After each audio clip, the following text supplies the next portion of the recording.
In 1840, Thomas Carlyle, one of the greatest thinkers of the past century, he was delivering a series of talks, and in that series of talks, he spoke about our Nabi Kareem sallallahu alaihi wasallam as the hero prophet.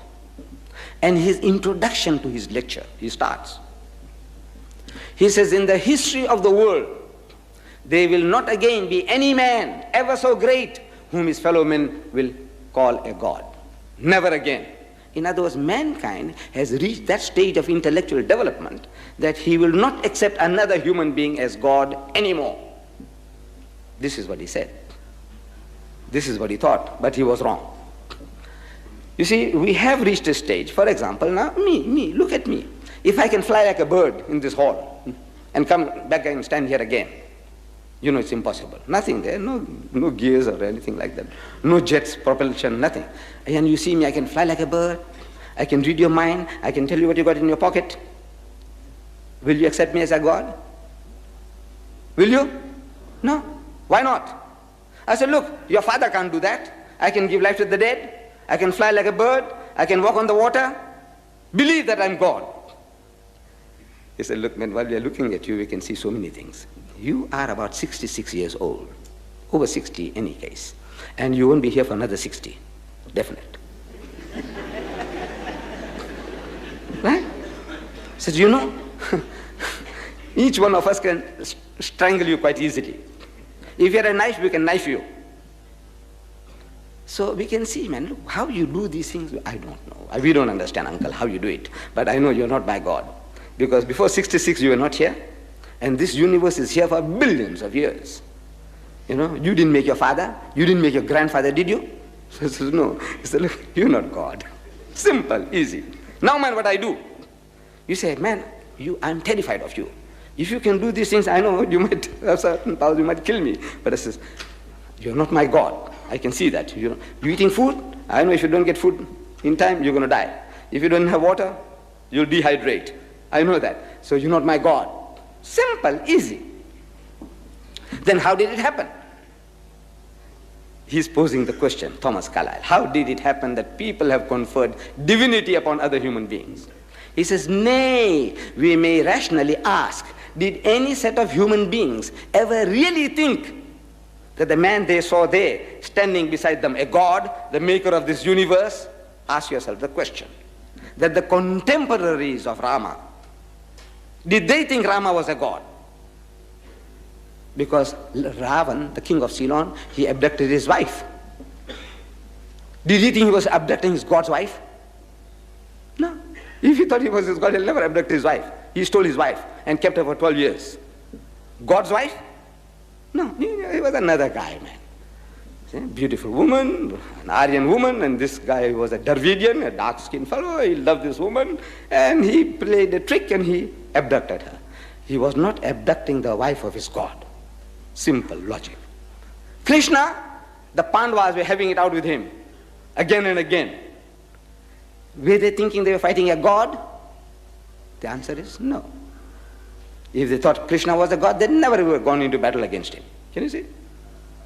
Jesus Christ. He says, you know, the Bible says in the Gospel of St. Luke, I think chapter 2, verse 23, I know the Christians are very fond, it might be 3:23. You see, it says, I'll come along and say, on point of order, correction, Mr. Deedat doesn't know. It is chapter 2, not chapter 3.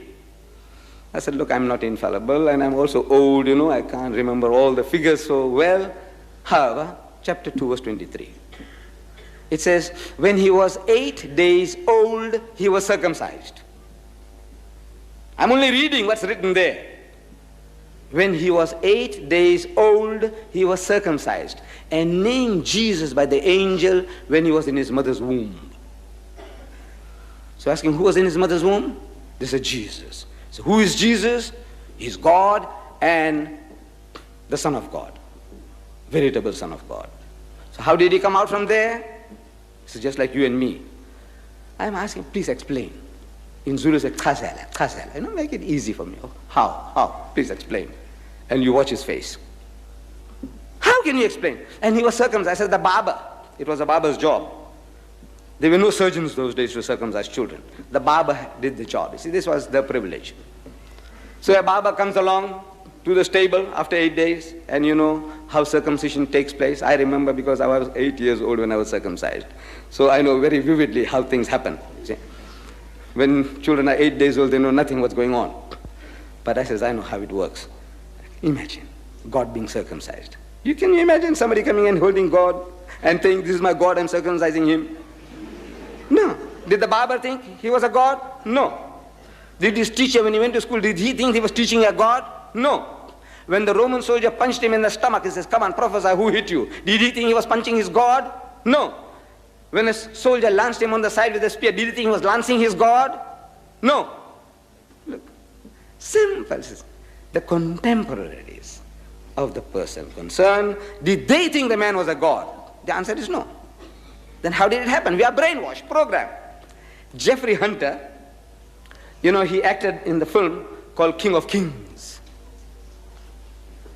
And in that film, he had to play the part of going on Mount Zion outside Jerusalem. He had to climb. And while he was climbing, he's sweating. He's panting for breath. For the filming, he had to go up. There were no helicopters to take him then, you see, so he had to go up.